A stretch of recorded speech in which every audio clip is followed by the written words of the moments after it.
Hello, Esther. A Ghanaian app called Talkative Mom is making an impact in the lives of mothers by providing them with a supportive and inclusive community where they can share their stories and find inspiration, advice, and comfort. For more insight, I spoke to Ndiho, founder and CEO of the Ghana-based Talkative Mom app. Welcome to Africa 54. Thank you. You are a rising star in Ghana. You came up with this incredible idea, the Talkative Mom, and that app has been buzzing for a while. Tell us more about it. Talkative Mom is Ghana's first and only parenting app at the moment. And it's essentially a platform for young parents to help them navigate their parenting journey.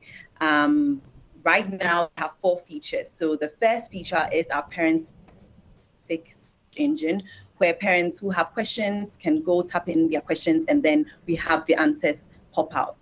And we have the second feature, which is a marketplace, where I have over 150 small businesses on there with their products, so parents can shop, and then their orders are fulfilled and sent to them.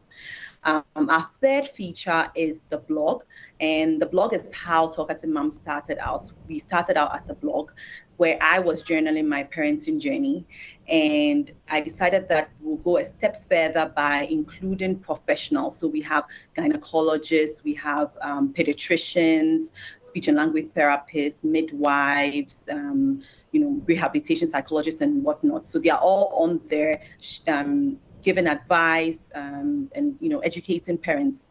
And then our final feature is listings. So listings has essential service providers. So we have lists of hospitals, schools with their fees, locations, telephone numbers, how to reach them. You can just call directly on the app, and then you can book an appointment and go see these professionals. As a young parent, I can relate to some of what you guys are trying to do. I remember when we had just had our first daughter, it was very interesting. We were almost like, it didn't matter how many books we read, how many YouTube videos we watched. It was just chaos, like almost every day. I'm happy to hear that somebody has come up with something very innovative that brings young parents together. From your vantage point, what do you guys talk about? It started out as just a platform where we would chat about our own issues, because before then, in Ghana, the culture in Ghana was that pregnancy, childbirth wasn't really discussed. You have to keep it a secret. So stories weren't really shared, and a lot of young mothers found themselves lost when they have their babies.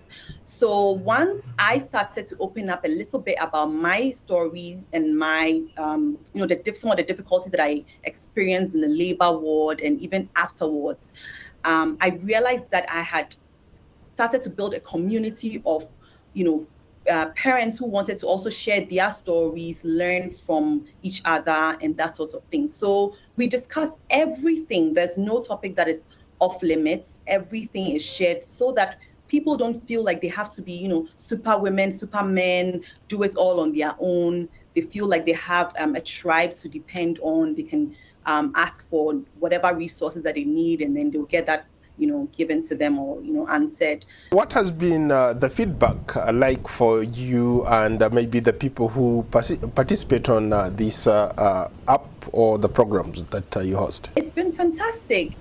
Patronage, for all of my events, all my events sell out. Like usually, once I announce it, tickets are gone. Like people always attend, people always patronize. It's been really, really good. I think it's been a refreshing change for a lot of people, because it serves as a safe space. No matter what events I do, I make sure that it's a safe space and it's very inclusive. Your app was at one time the #1 app in terms of ranking. Can you speak to that? So when the app was launched, in 48 hours, we got an email saying that our Talkative Mom app was the #2 app, parenting app in the UK and US. Like, it was actually blasted all over, all the different websites and things in Ghana, shared it, because it was a big deal. And that has been the highlight. And I knew that it was because it was kind of something revolutionary in Ghana because, we never had anything like that.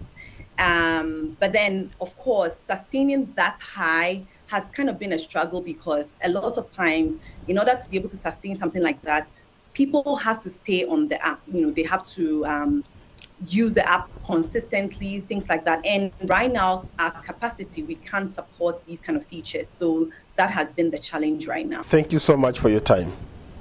Thank you too, Paul.